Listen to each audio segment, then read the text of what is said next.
Hello, everybody, and welcome to another episode of Embodying the Logos. Today, my guest will be Theo, um, and our topic is actually going to be the embodiment of the logos, because this is this embodiment stuff. This is tricky business, and I've been thinking about it. And I had a conversation with Theo a week ago or something, and he was like, "Yeah, there's a lot there," and he wanted to process it, and he wanted to have it on video to reference. And so I thought, well, we'll just make it available to everybody, so that so that we can share our thoughts. So yeah, Theo, do you want to have some introductory statement? Yeah, it's not much. I'm just glad to have this opportunity. Like you said, the conversation we had about a week ago was very illuminating for me, and I think it will be helpful to others. Yeah, I hope so. And I have to say that, well, the conversation was about God, right? And this is all following from my steps into Christianity. So um, I'm using my, well, yeah, literally atheist framework to try and establish a connection. And I'm running into a bunch of things, and I'll now try to set up a framing that I think will be helpful uh, to engage from, right? So we have two types of ways to look at the world, right? Like, so there's one descriptive world, right? Like, this is the world that science tries to get access to. It's the the isness, right? Like, it's just what is. And then there's the world of action. There's the world of life. There's the world of participation. And this is what about the things that you ought to do in the world. And so in the world where you ought to do things like orientation are important, right? So this is the defines where you're looking at, where you're going, and then agency is important because agency uh, is the capacity to do things, right? So some things are outside of your control or your capability, right? So you don't have the agency to manifest them. And then there's awareness, right? So in order to do things, you have to be aware of them, like they have to uh, be presented to you in a way that you can interact with your agency, right, towards your orientation. And then all of these things um, happen in a relationship, right? Like this is the relationary realm. Um, and so yeah, that's kind of like the two worlds, right? And I want to the descriptive world is in some sense, I hope, already familiar to everybody, right? But this other world, I think we lack proper understanding of. So Theo, do you want to hop in? Yeah, just I like the trinity of the awareness, orientation, and agency that's coupled with the world of action. The descriptive world, I think, that all before there's an orientation to the descriptive world as well. I would say because what's I think all three, well, awareness and orientation, I would say also applies to the descriptive world. What do you make of that?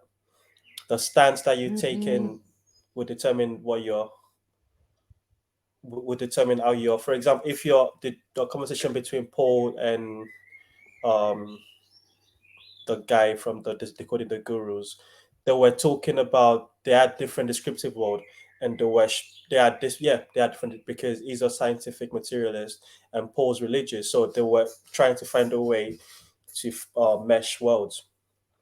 So I think Mm-hmm. the descriptive world we can say it's a given, but even in that there's an orientation and an awareness that differs from person to person depending Yeah, on right. Like yes. So there's a framing that you have on the descriptive world, right? And the framing Hmm. on the descriptive world is a consequence of your the world that you live in, right? Like, so your participation highlights what you would describe. And so you could say, right, what you describe is always post hoc, right? You can only describe the things that you've already participated in, because else they don't make sense, right? Like, there's no grounding for you to talk from. Um, but yeah, like in like, because the descriptive world is post hoc, I think it's not interesting, right? Because like it's a way to orient, right? Like to have an analysis about what you're doing or whatever, right? But it's not helpful in how we ought to live our lives, right? But is And there a relationship between the descriptive world and the world of action? I think there's a transjective relationship between the two. right, yeah. Well, the world of action, right, is in some sense creating the affordances, right? The ability to see. It's creating the eyes to see, right? So if you have eyes to see, you can describe things, right? You can describe what you see, right? But like, in order to describe something, you first have to interpret it, and hopefully also have an understanding of it, right? So that requires a familiarity, right? Like, it requires for you to have some sort of intimate relationship to it already, right? And this intimacy comes from your participation, like, and and yeah, that's so then, like, what are the things that you get intimate to? Like, how do you get intimate? And like, I yeah, if you have more questions, maybe we should handle them. But like, I go into that later on. So Um, yeah, I'll let you. I've got some other thoughts, but I think we'll circle back to them. okay, yeah, because I think that's a really good basis, right, to come back to Hmm. multiple times, right? So yeah, so I mentioned relation, right? And relation is interesting because it's something that unfolds over time, right? So it's an interaction, right? And you let yourself be informed by the relation. And what is the proper target of a relationship, right? What's the subject that you have a relationship to? Well, that's a person, right? Like, you relate to a person. And then what is a person? Well, a person is an entity with a body that consists of multiple parts, and those parts cooperate in a whole,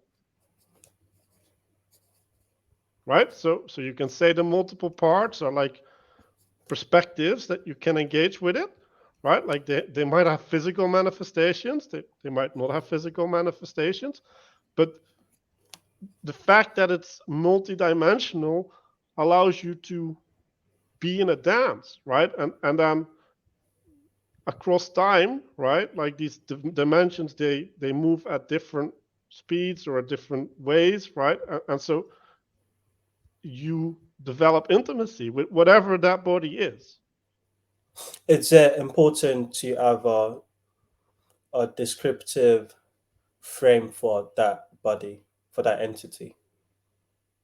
Um, well, sometimes if you want to communicate it, but like, in another sense, it doesn't matter, right? Because like, if it works, it works, right?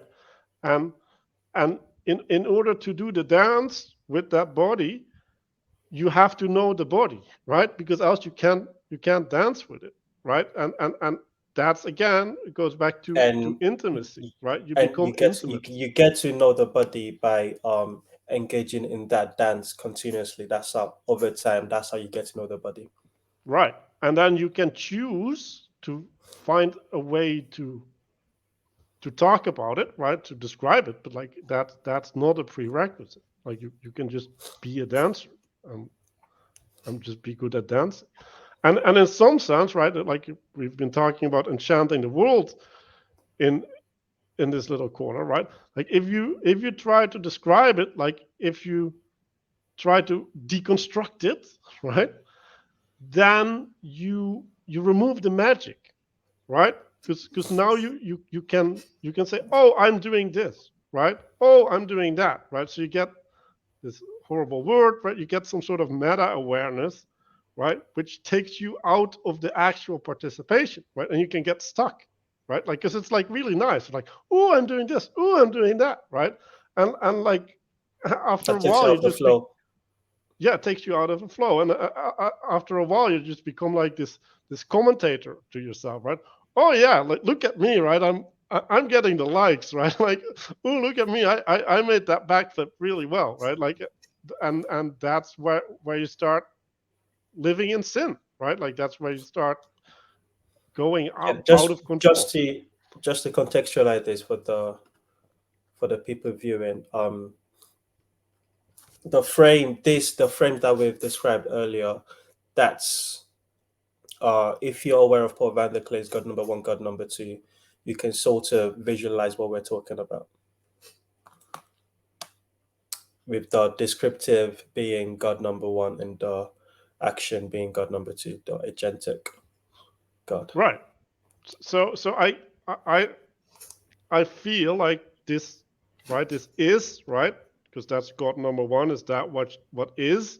And then God number two is that what ought, right? Like there's an implication of action there, right? And that implication of action follows from the relationship, right? And the relationship is again to a person, right? Because it's a body with different parts expressing themselves different Hmm. ways, right? And like God has the most complex body, right? So it's most difficult to do that dance and have the right understanding.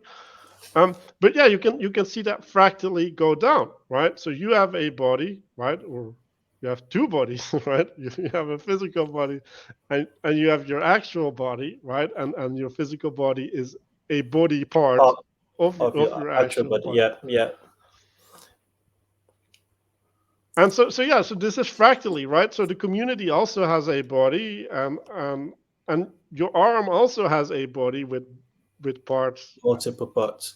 And in context of a relationship with God, uh, you're saying that the action that you're taking and engaging in that relationship is more important than your conception of who you're engaging with.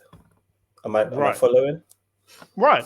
So again, right? Like if we take God, but I can even take you. Maybe that's easier, right? So we can Yeah. scale that up to Let's start. God. Let's start lower. Yeah. Go on. Like it's like Plato's Republic, like, but then inverted. So um, so when I relate to you, I don't know you, right?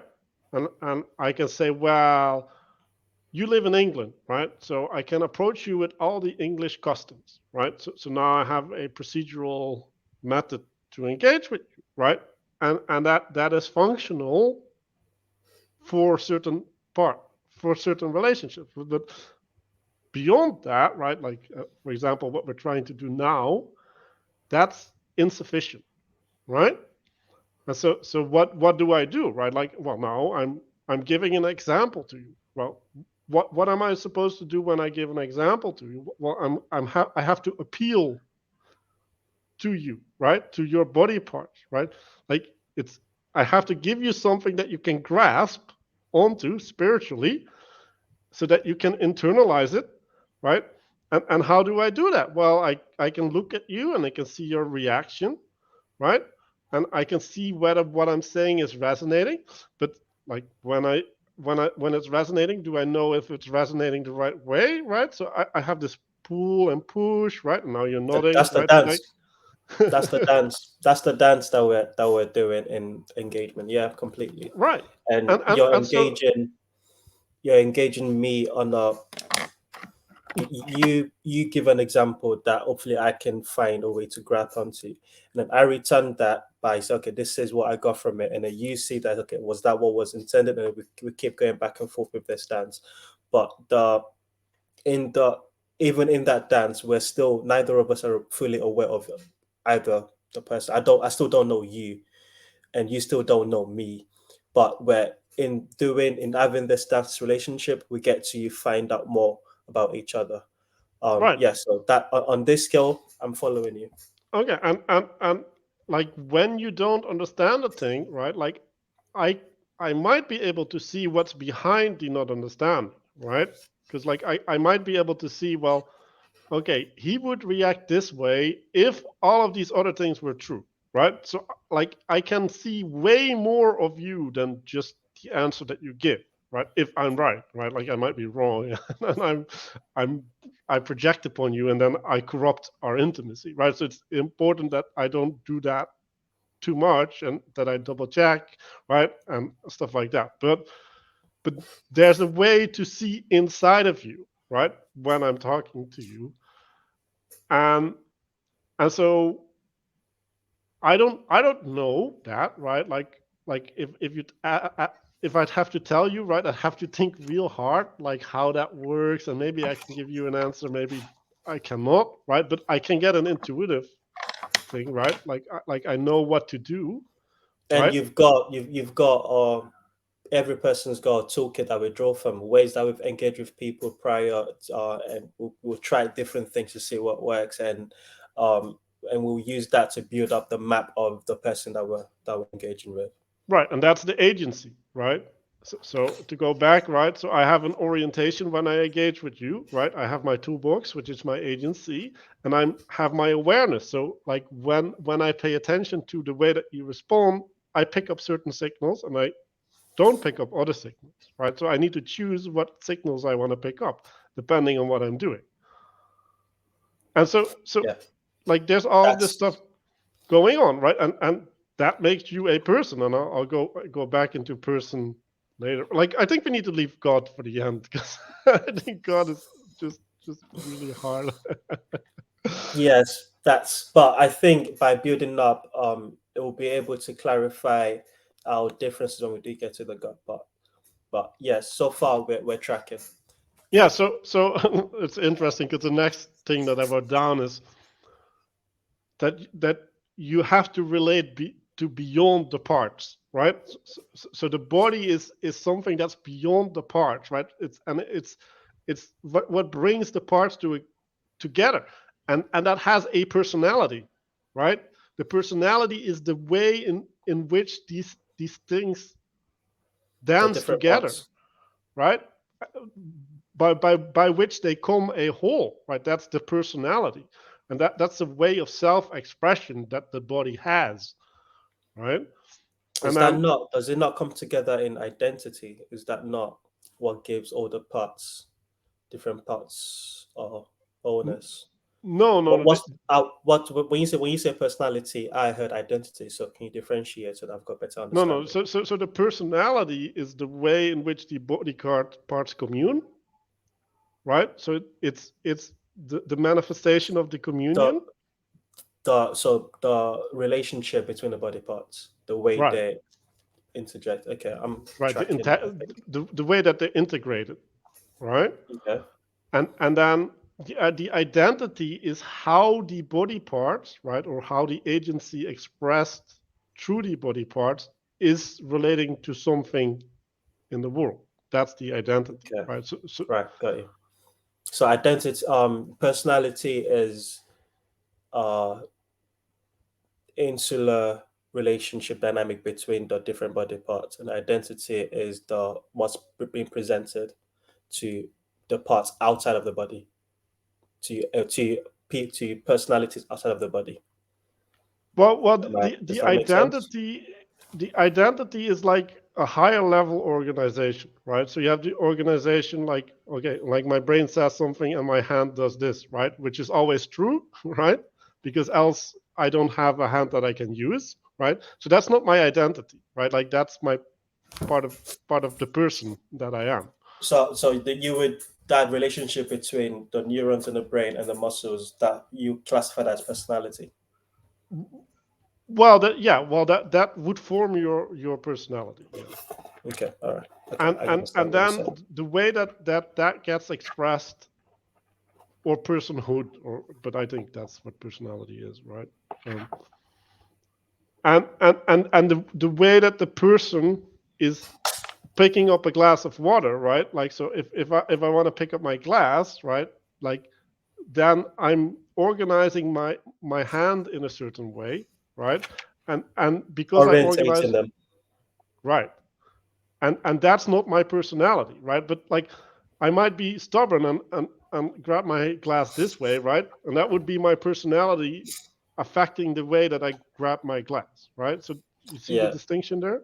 yeah, I do. I don't know if Yeah. I agree, but I do see this distinction. Yeah, well, like just I'm I'm Yeah. I'm I'm on the edge of my thinking, right? So No, everybody. no, that's fine, and I'm giving affordance to that because I find it very interesting. um, yeah. So when we recognize a personality, right? So when I recognize a personality in you, then I can reduce the complexity of you, right? Like into that personality, right? So I don't have to identify every specific thing, but I have this archetype of you or this soul of you, right? Like the thing that is you that is expressed, right? And that Is that this just came to mind? Prophilicity. I What's the I don't issue know. between prophilicity and I think prophilicity is more of a virtual. It's some YouTuber philosopher that coined the term. Paul commented on a few of his videos, and that what you're describing sounds or prophecy might be more to do with identity because I think that's more to do with how you present to the world, which you it's identity in your classification. But in terms of personality, just let me give you an example to try to show if I understand where you're coming from. So the what can I think of? The in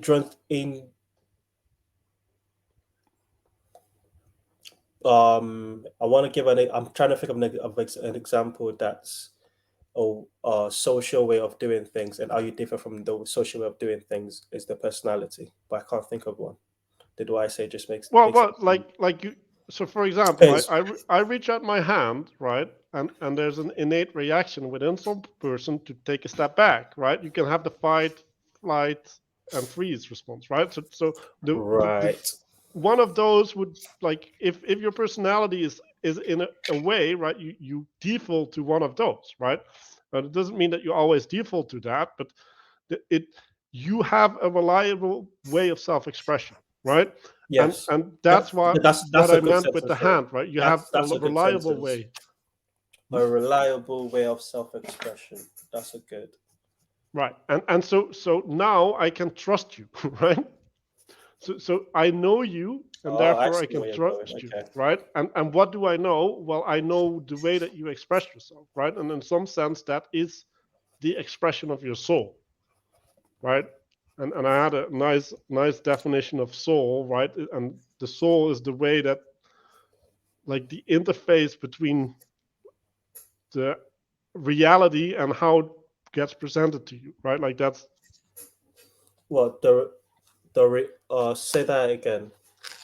your soul is that which deals with, right, all the information that comes at you and puts that in organization, right? Like that the whole of that is your soul. Like I think that The And that's when you say all of that, you mean both physically and spiritually.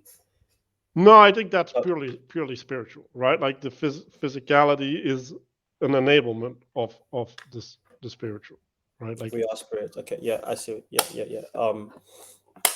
That's I'm just chewing over the soul definition that you've given, and yeah, but like I'm still working see on how it that too, right? tastes. It's Oh all yeah, edge of my thinking.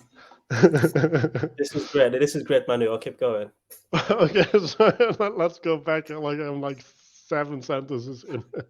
So so so when I know your personality, right? Or maybe you need to use a different word, right? But when I know your personality, When I you've got a reliable way of self-expression that breeds trust right and that and affords a more efficient dance in the relationship. right, but it also reduces my cognitive load, right? Like so how taxing it is for me to relate to you gets reduced, That's a right? good point. That is a very good point. Yeah. And and so that is really important. And then the things that I do track, right? Like I can reduce to really specific aspects, right? Anyway, but this is all intuitive, right? Like this is not me making models of you Okay. or whatever, So right? we can say sort of in our engagement, let's use just us two. We can have a stereotype can be the starts, like the basic starting point of engagement, and then as you develop a more reliable way of as I've got a better understanding of your reliable way of self-expression, personality, that affords trust and reduces cognitive load. Okay, I'm tracking. Yeah. Yeah. So if you all you have to do is relate to the personality, you can also recognize the breaks in the personality fairly easy, right? Because like you don't have to track all these things. So then you can track the inconsistencies. And this is what I do, right? Like I track people's inconsistencies like there's no tomorrow, right? And then it's like, well, what do these inconsistencies say, right? And then there's two options, right? Like the way that I have understood you up until now It's was wrong, incorrect, or or you changed. But it doesn't or matter, right? Because the answer is the same. I need to update, right? update your personality file on me. Yeah. Right. And maybe, right, like if my understanding of you was wrong, I need to not only update you, but I also need to update me because I'm misaligned with the signals I receive because there's more complexity that I don't have a relationship to. Right. But it's important, right? The answer is the same, right? And we don't get understand Needs these things, right? Like, okay, different causes, still same reaction. um the answer is the same, but depending the answer is the same being update personality file on X. However, how well you can do that update depends on the answer. If it's because you're wrong, then that means you have to go back to start. You have to go back and where was the mistake made in the personality file that I've got for you. So for example, if I presume uh because you're Dutch, you're tall, and then I meet you, you're not. That's a very fairly easy one to reconcile. Okay, my stereotype was wrong. Update personality file. This is that's incorrect. However, if it's something more serious, let's say um you're a Christian, like we met at church, and I found out that you're someone that we go shopping, and I find that you're someone that likes to steal, and like, okay, oh, how does that fit into things? So there are different ways there are different means, and that will be a more difficult update to do than the other because now it's a you like there's a lot more complexity to filter through. Did that Right. make And, sense? and and what you're talking about, right, like is connected to intimacy, right? So my height is not an intimate connection, right? But Mhm. like my understanding my motivations coming from a Christian framework and stealing requires a lot of connections, right? Like it requires you to be able to dance with me really well. And that's probably your mistake, right? Like you're presuming that you know this dance when you don't have any right to make that assumption. I've used too many of my Christian source code in my programming of your personality, and it's incorrect. Right. Yeah. I And think again these so far on a person to person level I'm tracking. So I like the case you're building, and you're building it very well. why thank you. So but like this is so the case that I'm building is a case for personhood, right? And Hmm. so personhood is that which relates to which you relate to. And we've made the obvious person reference, but um now that we've accepted that this is important, right? You can also see how an inanimate object can have a personality, right? So the easiest example of this might be a car, right? Like there's people that's like, oh, this car feels like this or whatever, right? So a car is a vessel, right? Like it it when you're in it, right? Like you're connected with it, through it, with the world, right? So there's all of these things going on, right? And that's a really dynamic relationship, right? And so the way, right, but by which that gets manifest, right, has certain characteristics, right? Like so the Mm-hmm. characteristics would be an expression of how the steering wheel relates to the wheels, relates to The how they have stiffness, yeah. grip on the floor, right? And so now Like we're uh, getting a very common one is people knowing how little gas is required for distance. Like, oh, don't worry, I know my car. We can get there. So yeah, right, cars, exactly, yeah, personalities. Yeah, yeah. stuff like that. But also your computer, right? Depending on the operating system that you use, or depending on the program that you use within the operating system, there's ways that the computer relates to you, right? And it might get you angry. It might suit you, right? Like depending on what website you go to, like you might get Mm-hmm. certain emotional responses.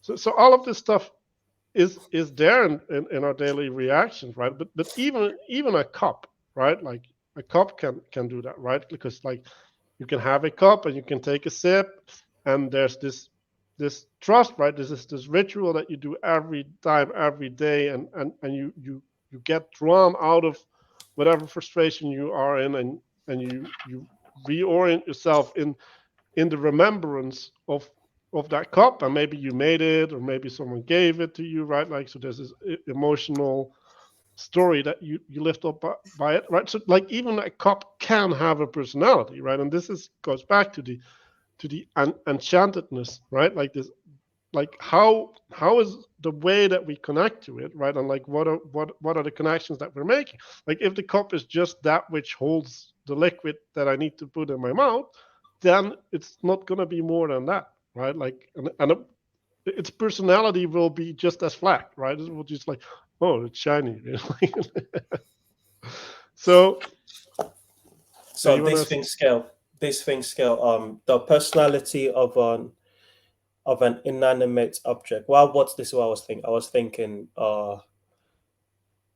how tied is the reliable way of self-expression. How dynamic is that? Because that changes depending on the person. There are different affordances given to different people. So in a relationship, your relationship to your car is different to how you relate to your spouse, and how you relate to your spouse is different to how you relate to your kid. And those personalities are, um, yeah, you different people will have a different reliable way. Different people will have different understanding of your reliable way of self expression, right, depending on the relationship. right, because you have a different identity towards all of them, right? Okay, so that's where you said identity is.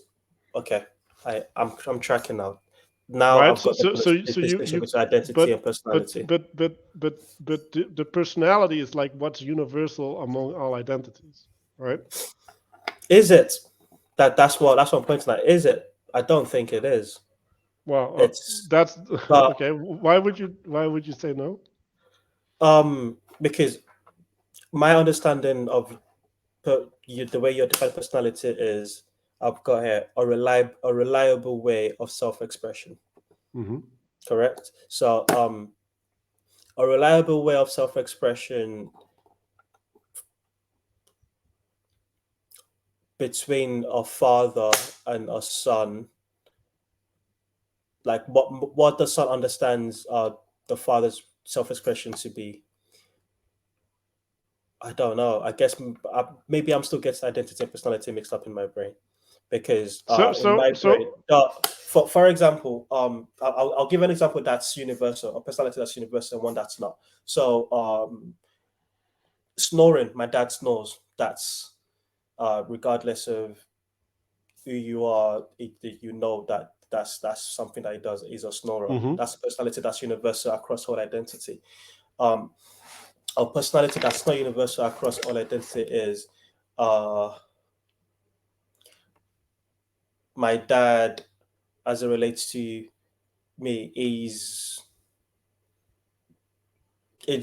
stricter with his sons than it is with my sister. It's a different, like, but the my sister will describe us that as like gentle and such, and the boys will describe us like hard and tough. Does that make Mm-hmm. sense? So Yeah. that's different personality No, within no, the same identity. I would put that in identity, right? Okay. Because when I relate to my daughter, right, I want different things than I relate to my son, right? Like because they're not the same. So Yes. who I need to be is different, right? But but But who the way you express it is that personality or identity. The well, way but like you can connect the personality to the agency, right? So I like the agency that I have, right? So the means of the self-expression tools. that I have, Mhm. right, are defining me, right? They define me in a profound way, right? I don't want to limit it to this, right? But like you can see that depending on the agency that I have, I'm going to act in certain ways, right? So and yes, right, like on the specific details of the situation, I like if I have not developed my agency, I'm going to treat my daughter the same as my son, right? Because if I have not developed that part of myself, I only have one means, right? Like one agency, that one mode of being that I can participate in when I relate to a child, for example, right? And like this is actually what's happening uh, in the modern world, right? Like that's the flattening of the world, right? Like people don't understand the complexity of the relations, right? So they can't assume different identities between that are required of them because they don't even realize that they can change the is identity that is they're is in. agency, and I've got agency in brackets, the toolbox of, yeah, I've just got a toolbox, like toolbox of dot dot dot. Don't know what that means, but is agency related more to personality or more to a identity? So the agency that you have available determines your personality, and the agency that you use determines your identity. I like, so let me write that down and see how it reads. Sorry, you keep talking. Okay, well, I'm just gonna go back to the notes that I have, right? So when we're having these objects, right, like we develop a familiarity with the objects, right? And notice the word family and familiar, right? So that's effectively familiarity is a level of intimacy, right? Like it breeds a type of relationship with the object, right? And so it's important to realize that we can become familiar with something, right? And we can develop these relationships. Um, Uh,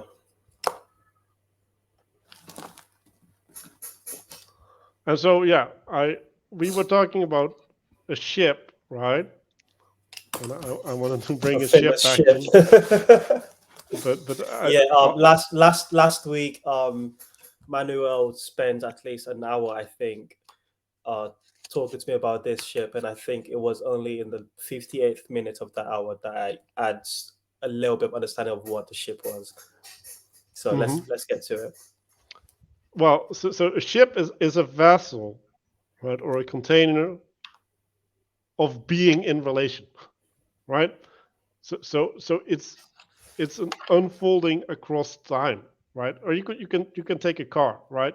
So if you're in your car, you are in relation to the road, to the things around you, also to your future, right? Because you're going somewhere, and so it becomes an extension of yourself, right?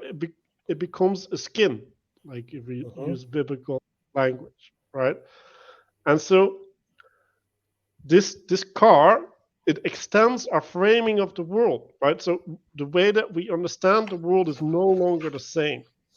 It allows us to find new things relevant that we couldn't even make sense of, right? For example, there are things that far away on the street that draw your attention that you wouldn't look at normally in that way because they're coming at you real fast, right?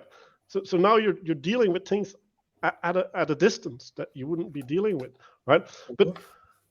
it also gives you a new relationship to space because the car is way bigger than you are, right? So you have to be responsible for something like you are now larger, like you just increased your own size, right? Because you Mm-hmm. identify with the car. And it also stretches your sense of responsibility.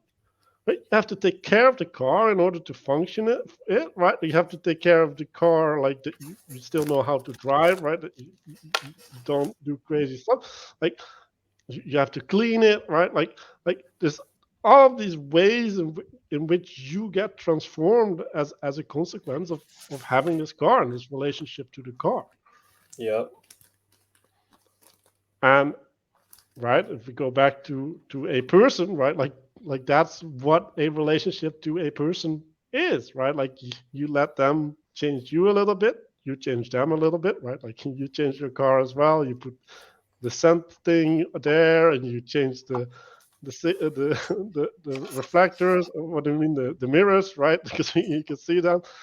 And maybe you do a paint job or you put extensions on it. And yeah. So are we good, or shall I Yeah, keep we're going? good. No, we're good. So now I want to flip it around, right? So there's an imposition made upon you by the car, right? Like the car is now asking things of you, right? And that that has to be true in order for you to be in a true relationship, right? So uh, and Wait, what is that being what has to be true for you to be in a relationship? Something has to be asked of you. yes, Okay. Yeah. I agree. right? And what the car asks for you is it's dynamic over time, right? Like when you break down the demands of the car are completely different, and like they throw your whole life in Mm-hmm. disarray, right? Yeah. And um and it can find completely different expressions, right? So one way a car can make a demand on you is you want to make sure that you always have snacks in your car, right? So now you have to make sure that they're always there. Like that's a burden upon you, right? Or you might want to tune the car with the latest tech, because like this affords you a means of presenting yourself to the world, right? Like it gives you a way of self-expression, right? And relating to other people, right? So it becomes a means by which people see you, right?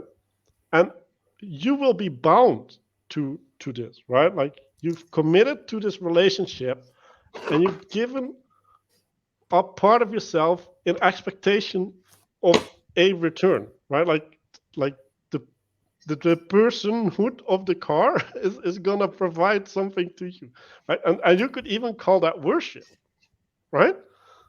Because that's like you attend But to you're not God. worship. When I think worship, I think attending and then celebrating. I see the attending part. I don't see the celebrating. Well, if you tune your car and you go pick up girls with like you don't right? I see it. I see it. I see Okay. it. Yeah. but Frame but it. but also like I I I can get to my job that I would have to walk 2 hours to, right? like you're not celebrating that. Like that's just you not understanding how the world works, right? Like you should be grateful for that. And so yeah, right. So now we're getting into polytheism effectively, right? Because now we have like the spirit, right, the personality of the object, that you have a worship type relationship to. But in terms of agency, the demand of the car is much less than the demand of a person, because the car has less agency than than a person, and the relationship, though yet still dynamic, is not as dynamic as the relationship between two people.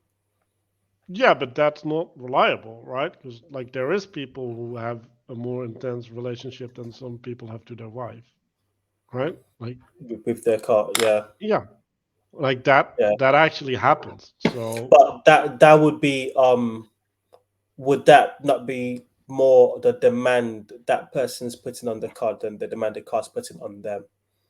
well, but I that's what I said, right? Like the demand the car puts on you is dynamic over time, and like there's no law that states how much No, demand a car I'm. should put on you.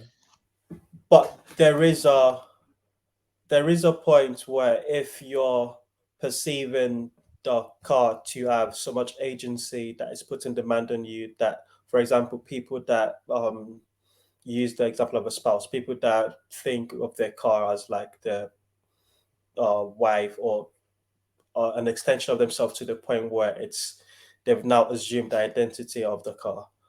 Mhm. That's an unhealthy relationship, because you're affording more agency to the car than it's got. Correct? Right, and Yeah. you can do the same with your wife, Yes, but right? Like so that's in some mm, sense that's idolatry, right? yes, Like yes, that's lit like and that's why it's difficult, right? Because like there there is some agent some responsibility or binding that that car can hold, but beyond that it becomes an illusion, right? It becomes ungrounded, and where's that line? I have no clue, right? But we were talking about spiritual bypassing, right? Like there's also like there's just spiritual bypassing is the idea that you don't deal with with the thing that you should deal with, and you go around, right? So the example is you meditate, right? And then you pat yourself on the back that you meditate, but then you don't change, right? So you go through the motions and you think you're doing the right thing, but you're not, right? And that means that you're in wrong relationship, right? And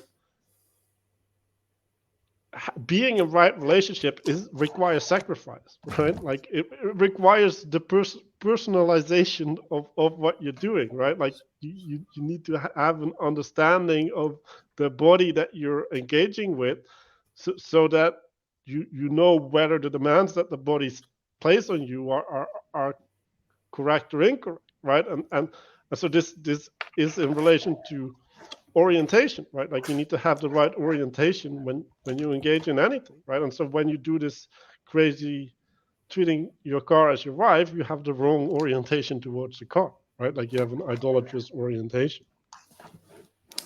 okay, yeah, that makes sense. Um, I think we're slowly warm up to the big G. Yeah, well, I did my introduction. I did my framing. So yeah, um, when we go to God, um, well, if we get compare God to your car, right? Like what is a car? Well, a car is something that, in some sense, is really intelligible, right? Like you go straight, right? Like you can go a little bit left or right, right? Like you need to pay attention to a bunch of things, right? Hmm. So your understanding of the car, or at least your understanding of who you need to be, right? Your identity within the car is fairly manageable for most people, right? Like they they catch it fairly Yeah. fast, right? And like they become intimate with it, but it's not complex, right? Or like it's complicated maybe, but like it's not complex. Now, if we look at God, right? Like God is like the ultimate complexity in some sense, right? So how do we What's the How right do we? orientation? Yeah, but yeah, what is the right orientation when we're talking about having a relationship with God, right? And the thing that I learned, right, like in the church, there's all of these words like honoring, worship, prayer, right? Like Veneration. yeah, and they're all referencing a participatory relationship between you and something else, right? So you can honor your car, right? You can honor your wife, right? You can honor, like whatever. You can honor a king. So So that fractal. right, like it is well it is a part of your personality, right? Right, like part of your agency, right? Like what is the way in which I can be towards others, right? And so what they're doing in church is they're highlighting a bunch of these ways that I can be in relationship, right? And they're training you in it, right? So what does the training do? Well, it provides intelligibility, right? Like you develop a sense making within that modality, right? So you gain eyes to see certain aspects of the world, and if you never participate in that relationship, right? So, for example, if you're a rebellious teenager that grew up without religion, how are you going to participate in humility? Like you have no clue what it is because you never had a framework that would even make sense of what humility is. Right? Like Verveke has this practice, dialogos, and he says talk about the virtues, right? It's like the fact that that's even a thing means that these people don't normally have a cultivated relationship to these things, right? Like they don't have a cultivated relationship to courage, to trust, right? Like to faith, to hope. And I think all of these things you learn what they are in church, and they're like they give you affordances, right? They give you ways to relate in the world that you wouldn't see otherwise, right? And so you could, if we do the fractal thing, right? So if you if you bow down before the highest, right? Like you can then know what it's like to bow down, right? And then you can maybe have the humility to not be in rebellion to someone else, right? Like so Okay. that's basically what I see happening in church. Yeah. I'm trying to decide which one of the five different directions my brain I want to go. So I'm just going to go to the start. One of the you sent me a great preach a few weeks back that detailed a pastor or a spiritual leader in somewhere in Africa. I don't remember. I think I want to say Uganda, but that could be wrong. Somewhere in Africa that went through spiritual journey that resulted in A and his team having a deep encounter with God that required repentance. And this process took a while because there was a feeling they knew something was wrong, but they were trying to find out what was that was wrong, and it required them changing the way they were changing. No, it required, I would say, required God revealing what it did to be wrong. You would say required them changing the way the orientation to God to be able to get access to the truth that was revealed to them.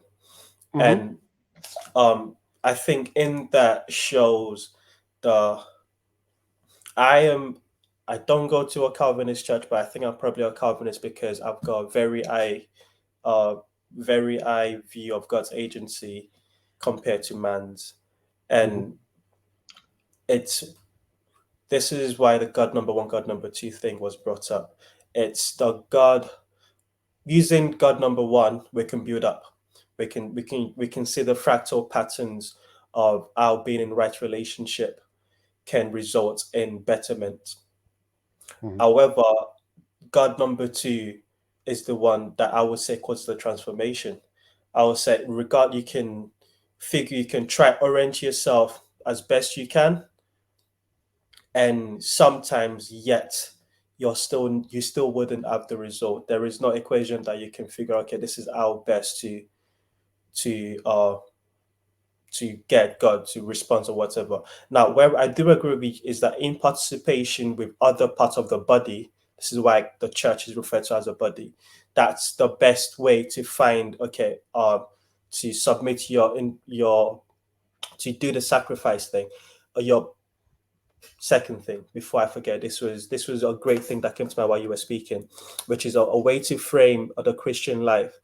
Um, is submitting your personalities to Christ and being humble, having an orientation of humility, such that your personalities can be changed, could be conformed to be worthy of the kingdom. How does that sound to you? Yeah, so like I don't think we're in disagreement about the agency of God, right? Hmm. It's just there's two. Well, there's you can look at it from the point of view of God, right? It's like, oh yeah, he's reaching out to this Muppet, and the Muppet doesn't know what he's doing, and like I agree, right? Like Yes, but you're there's saying so there's you well no, there's unknown unknowns, right? So like I need I need a relationship with the unknown unknowns, and I cannot orchestrate that relationship. Like that's not in my capacity, right? So like in that sense, I'm fully dependent upon God. Now I do have the ability to look away, to affect right? So if I'm in sin, attention. I Okay. I Yes. kind of make sure, right? Like I don't want to go to 100%, but like I'm gonna say close to 100% that I'm not gonna hear God, right? If I keep looking away. So so there's there's things that I need to do in order to listen, right? And like Jesus talks about this all the time, right? Like he even says, well, hey Pharisees, you say you have eyes to see, well, now you're in sin. Right? Because now you're claiming that you you could have the answer but you don't, right? Well, if you would say that you couldn't have the answer, then you're not in sin. Right? So in some sense, that Posture. that that doesn't change them, right? Like that just changes their orientation. Like they're literally the same person. And But so um, what's the relationship between your orientation and your personality? Is there a relationship? I know I'm pushing you at the edge of your thinking, but I oh, think the you're orientation getting is somewhere. related to your telos, right? So the orientation is towards the future, right? And now we can add a couple of Christian words again, right? Like inspiration, Eschatology. vision, right?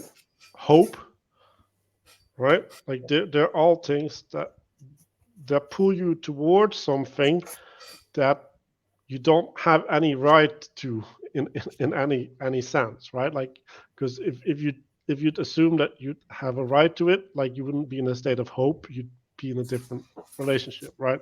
So um yeah, like these things, right? Like when you gain a vision, right? Like what is a vision? Well, it's a construction of how the world could be, right?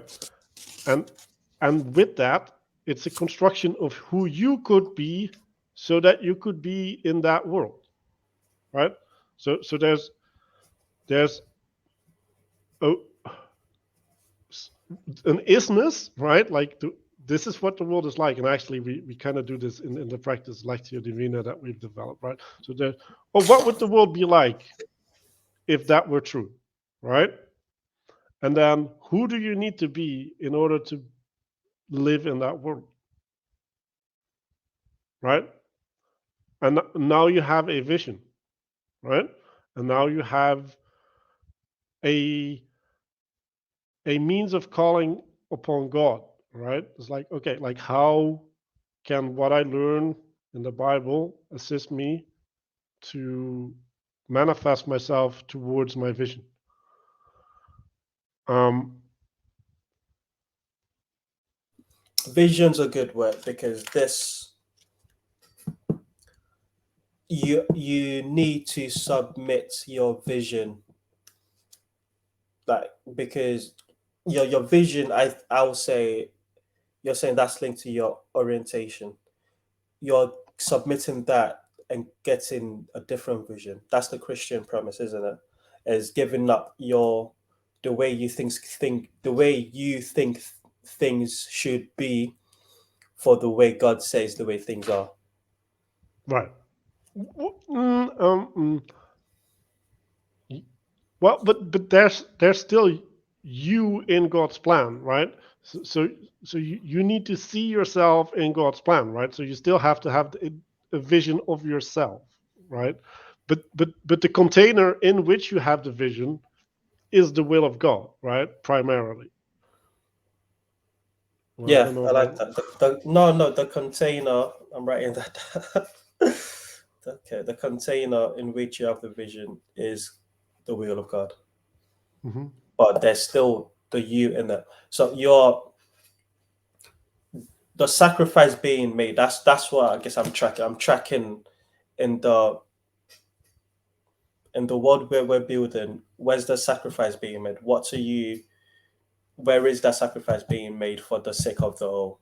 Because once you're in the Christian framework, you're part of a body, and for for all the parts of the body to function as a whole, they all have to sacrifice for the good of the body.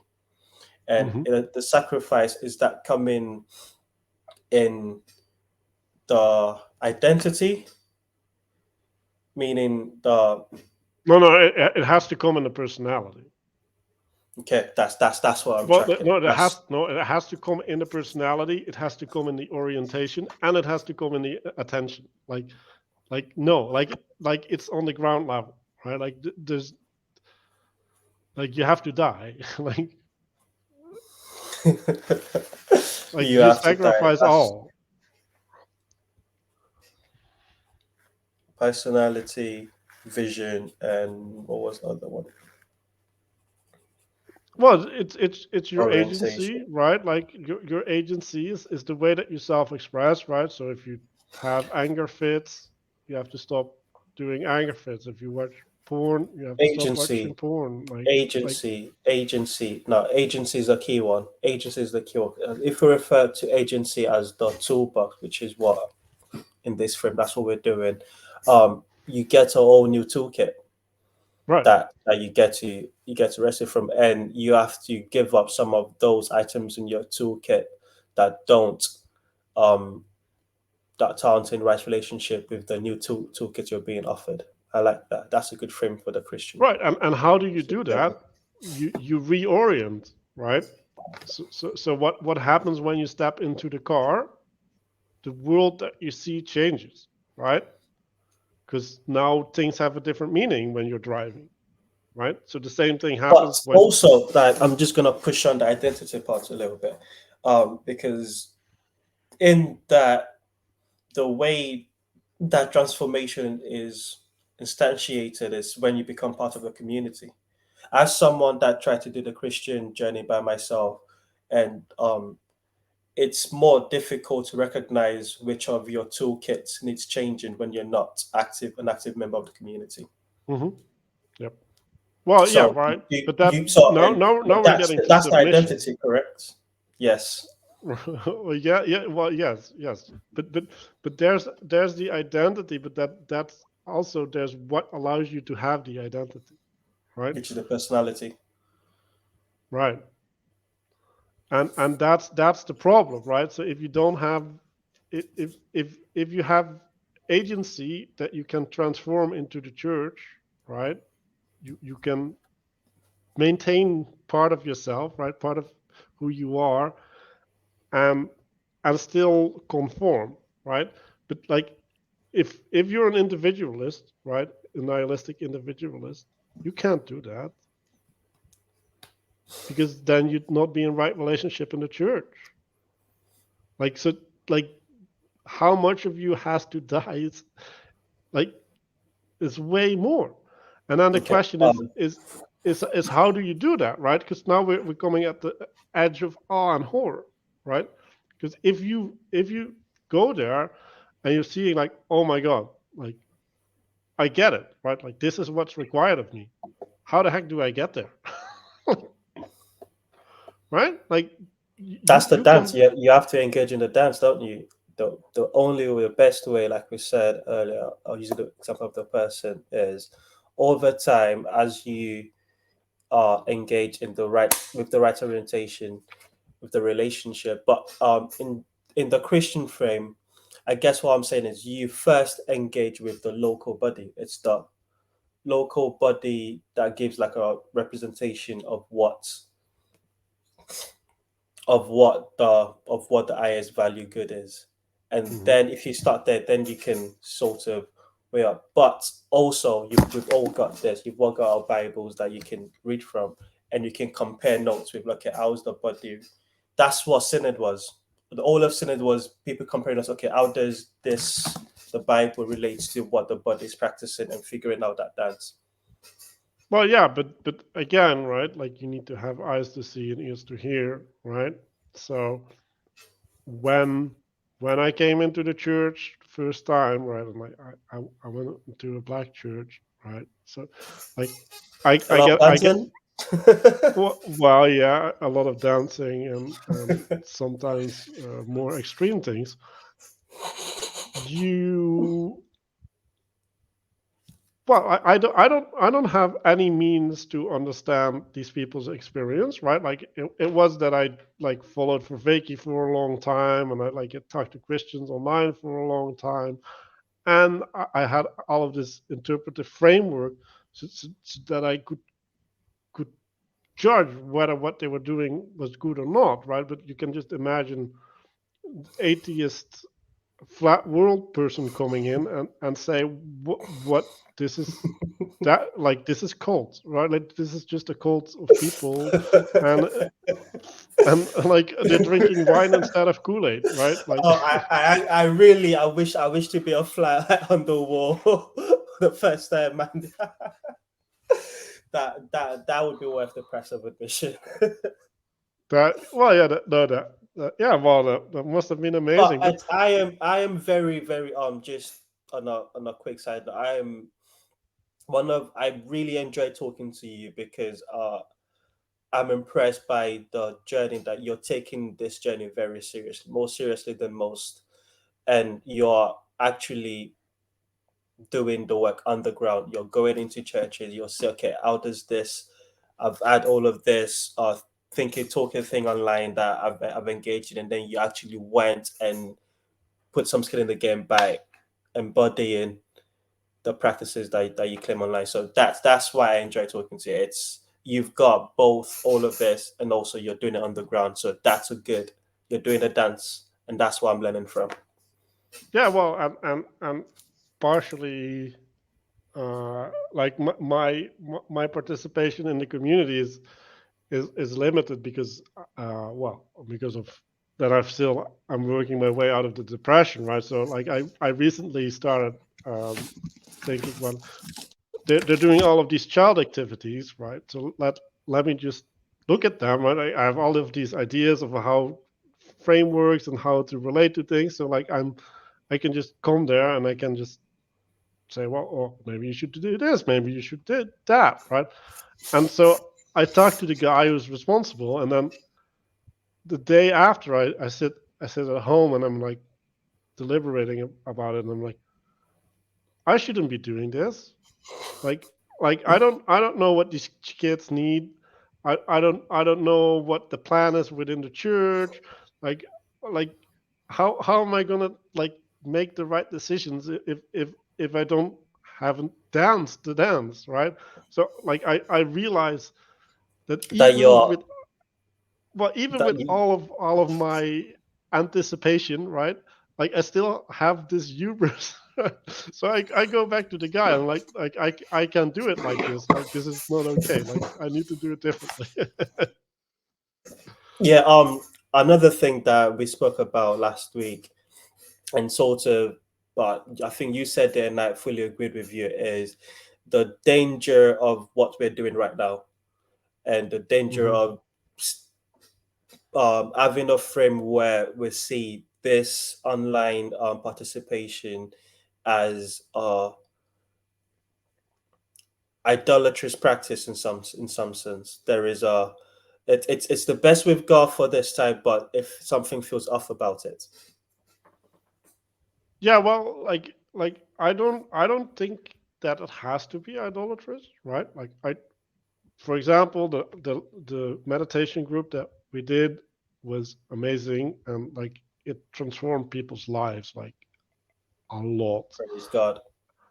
And also we did this Lectio Divina practice, and I think it's amazing, right? But like it's different when people come together, right? And they have this idea, right? Like, and I'm guilty of this, right? So like they have this idea and then they start wrestling with this idea and then they wasted another night, right? Like I've been like I've been in a little crisis, I guess, right? Like because I was I was building this framework with Mark, right? And then I started my YouTube channel and all of these things. And I and Mark kind of stopped building that much, right? Because like we think we have all of these puzzle pieces. But now the question is, well, like how do you give that to the world? Right?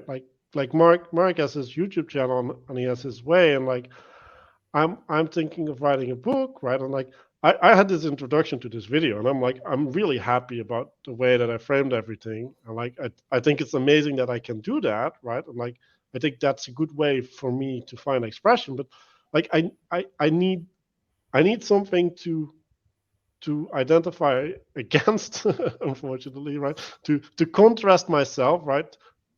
I need a person so that To I dance with.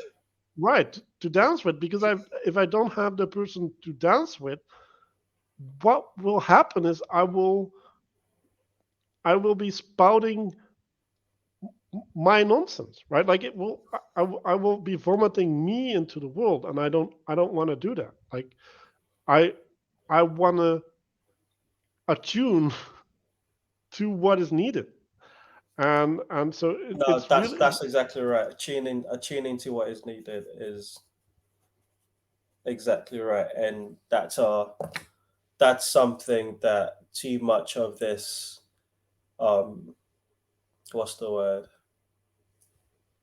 for people that like to learn online by themselves.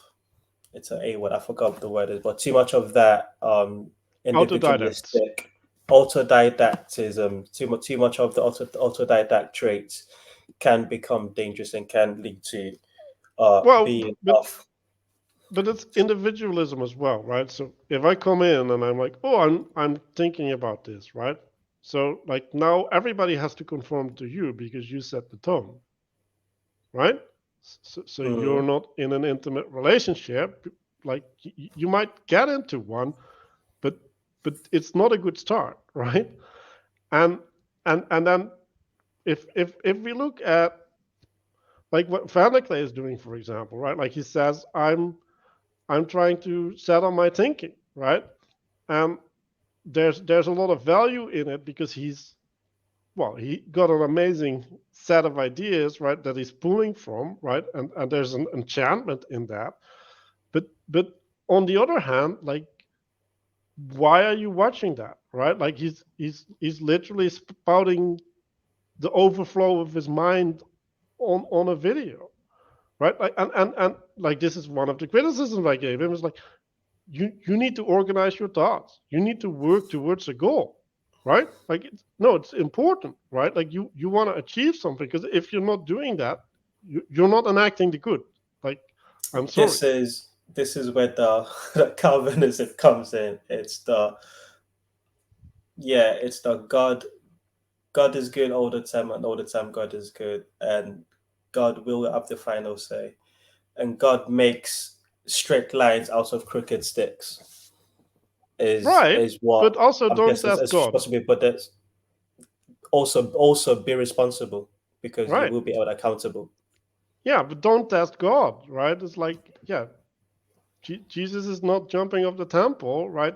Which is basically not taking responsibility, right? Like giving it over to God, like God save me, right? Like he's saying, devil, no, I'm not gonna make that move.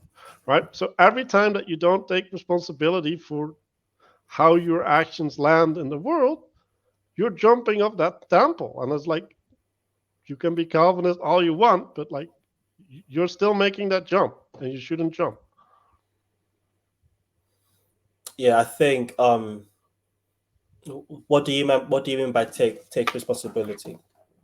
Well, taking responsibility, this is the feedback, right? Like what's wrong with the world? Well, politicians aren't held accountable, right?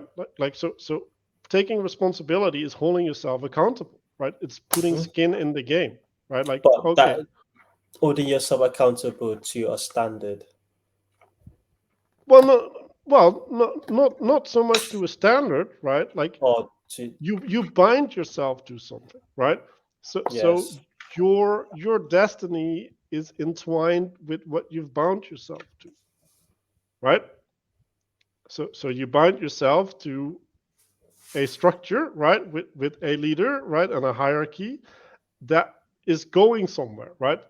So the structure has an orientation, right, which is what the church is, right? Like the structure has an orientation, and now you can participate in the body of the church to find a expression in the vision of the church, right? So your vision is a subvision of the vision of the church, right? Or you're a division, right? Like you're part of the vision, right? And anyway, so if you don't have that, then you're unguided, and obviously there's always a level by which you're unguided, right? Like there's always the unknown unknowns, which God is responsible for, right? Like the, whatever body you're going to create, like it will still have that relationship. Is he only responsible for the unknown unknowns, or is No, he no, also no. responsible for the But known but but unknown? that's why you don't have responsibility. You Okay, cannot take responsibility for his. that's where you draw the line between man's agency and God's agency. Right, like you have a certain amount of responsibility to the known unknowns, right? Yeah, But even with the known unknowns, you have almost no responsibility, right? Because that's mostly God. And then you have the known knowns, the right? known. And like you have almost full responsibility for those. Thank you, Theo, for joining me on this exploration. We're having an embodying the logos about embodying the logos. I I think we've made an outline of what that means, right? Like it's like, oh yeah, you have all of these relationships to the logos, but I don't think we've fully explored what that actually means and how that functions. So I think that's where we should pick it up on the continuation of this conversation. This has been very fruitful. Thank you for asking me to be a part of it. It's been very enjoyable, and yes, I think we've got a lot more meat on the bone, and I look forward to our next talk. Well, everybody, leave your comments, suggestions, and maybe have some ideas Like and that we subscribe. follow. Like and subscribe. Thank you, Theo, because I shouldn't say that myself. So that's still by you. And yeah, see you all next time. Bye.